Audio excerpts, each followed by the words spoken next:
We got Oh boy. so I played Bayonetta 3. I have a question for you three. What do you Yeah. know about like fan perception of this game in particular? Have you heard anything in the ether? I No. hear I have I I have seen dozens of content. I don't know what that means. Dozens dozens of content. dozens of content. I've seen Dozens three of hundreds contents. of content Oh, in support for Bayonetta. okay. Anyways, Joe, what have you heard? I've heard that like the game environments are not the prettiest because of the Switch's power. I've heard a lot of divisiveness about the kaiju or like the demon monster abilities that Bayonetta has, and that people like. There's a group of people that think they're very fun. There's a group of people that think they break the flow of combat too much and they're too clunky. Uh, I hear people like enjoy the game and think the game's good, but it's just also very held back in some other parts. And that's not even talking about the voice actor drama that happened. Cool. None of y'all know the actual hot topic with this game, so let's go through it. Okay. Yeah. The voice acting. No, The voice none actress. of y'all know the actual hot topic with No. this game. So, Okay. Bayonetta 3 is the sequel to Bayonetta's, which is a action game, like say a Devil May Cry. You do get ranked and rated for how good you are doing in the combat, which is something that sets these games apart from other action games. You have to do the combat well for the game to reward you well for it. And you can just play the game by mashing, and Bayonetta really supports that as well.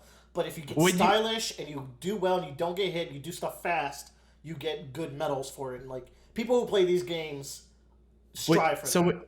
When you say you get rewarded, like what do you get?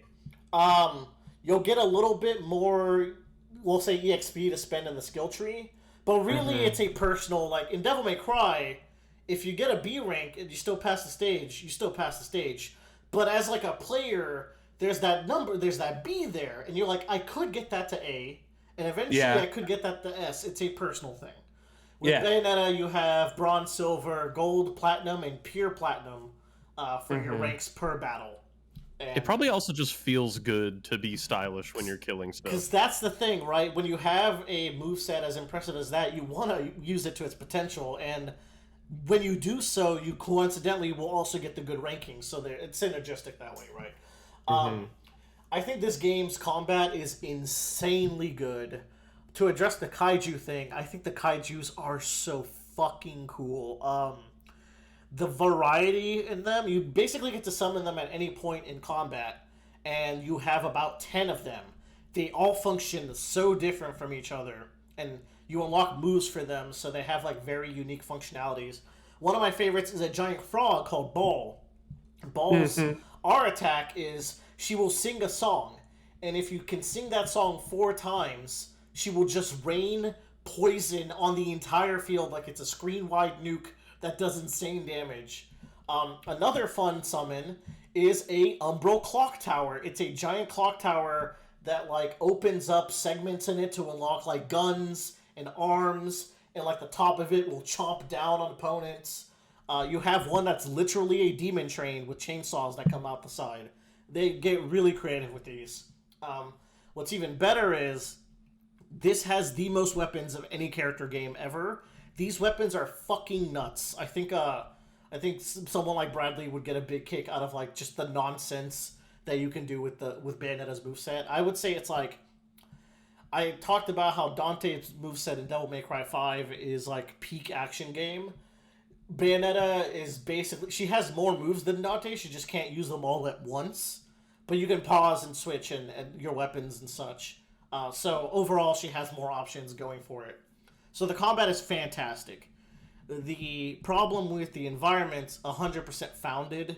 No game has made me hate the Nintendo Switch more than this game because you feel you feel the creativity of these devs being stifled. Like they're doing some insane set pieces, and you're just like, this could have been better on a more PlayStation, on a PlayStation or Steam or anything. Unfortunately, it is locked to the Switch. It's like, shit, man. Don't tell me that these things don't matter because you feel it straining against that wall as you're playing it. And yeah, like it's fantastic. A big flack that the Bayonetta games get is that there's a lot of mini games that kind of break up the pace. While I think this has the most content. Period. I also think it has the most fun mini games. I think they're like there's a good amount of skill and they're fast enough to where on each stage, say there's 12 or 10. We call them verses. They're like big battles or set pieces. Only one or two of them are like a gimmick or a mini game. There's another playable character in this game. She's fun, but everyone sucks as playing as her. Like universally, she's just incredibly hard to play for some reason. A fun note: she's voiced by a YouTuber that I followed that does like a bunch of voices. I think she's called Brizzy Voices. I think it's like her first big role, so that's good for her. That's cool. The actual controversy with this game. So Bayonetta games don't have good stories to begin with, just universally. This one has like a story that's driving people insane. Like, it's the multiverses thing. To some people, this story is so bad that it ruins the entire game. like people that love the game get to the finale and are like, that soured me on the whole experience. I've seen this opinion multiple times. On a Bayonetta game, it goes from being like a story that's bad and you can ignore to one that's turning people off the game completely. I am not on that camp, and the story's not good, by the way, just straight up. But but at the same time, it's not that much worse than another Bayonetta game. The thing that gets me, like, I guess more optimistic than others is that I'm like almost 100% sure that the status quo that we leave this game off would just be reverted in the next Bayonetta if they make it. This is already a niche series, so I don't know if there will be a Bayonetta 4. People do not like the status quo where this game ends. I'm like, you're insane if you think it's going to stay that way. It's just not going to happen. And like, none of y'all care. I'll spoil it. Step away. Yeah. Or maybe don't, because I might save you some heartbreak. There's two big things to this story that gets people pissed off. One, this game has been called the 9/11 for gays. What? The 9/11 for gays. What does this I'm mean? sorry, Cumbic. Did you say cauliflower?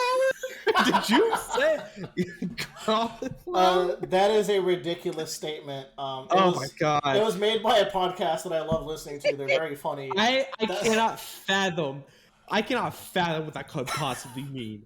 Like, I am so excited to know what this potentially could mean. Like, So, I can't. Joe, by the way, you should 1,000% play this game. It's fucking fantastic. And you're not going to care about the plot. You don't have any context. Oh, I didn't care about Devil May Never Cry watched a 5. stories cutscene in a game ever, Joe. It's like... Bayonetta's fun because it's cool to watch Bayonetta style on people, and she does that a lot. The multiple universe Bayonettas, like... They all do cool shit. Like, there's a cool Egyptian Bayo that looks so fucking sick, and then this E-Girl Bayo that has these yo-yos as her weapon. That's pretty The problem with them is, like, they'll do their cool thing, and then they'll kill the boss, and then the two Bayos will look at each other, like, high-five each other, and then the boss is like, I'm still alive, and then they'll kill the alternate Bayo. That happens 4 times in the story. Like, not even joking. The real problem is, Bayonetta has been historically shipped with a character called Jean. It's like her Virgil. For any Devil May Cry fans. It is like her rival witch from the first game, and then in the second game, Jean gets dragged to hell, and Bayonetta goes out of her way to save Jean. And also, to be fair, in that game, in the first cutscene, Jean and Bayo have the most gay aunts who have good income and are giving you a bunch of gifts for Christmas energy that I've ever seen. Like, it is... This is in Bayo 2? This is in Bayo 2. You can just watch the first cutscene and be like, oh yeah, those are your gay aunts, for sure. Yeah. However, that's never been canon, and there's also the angle where it's like, it's her lost sister, because like they're in a witch coven together, so they're like sisters in that way. And then there's this bumbling idiot called Luca. Bayonetta's always flirted with Luca since the first game, and he wants her so bad, and she's never, like, she just likes toying with him. So in this game, Bayonetta and Luca end up in love at the end, and they both get dragged to hell, so that's point 2. Is that Bayonetta dies in every multiverse at the end of this game. But it's also like... So that's why it's the 9/11 for gays, is because she ends up with a guy. It is the most absurd thing I've heard, but that... People really did not like that aspect of the game, to be fair. But yeah, but don't they know who's making it?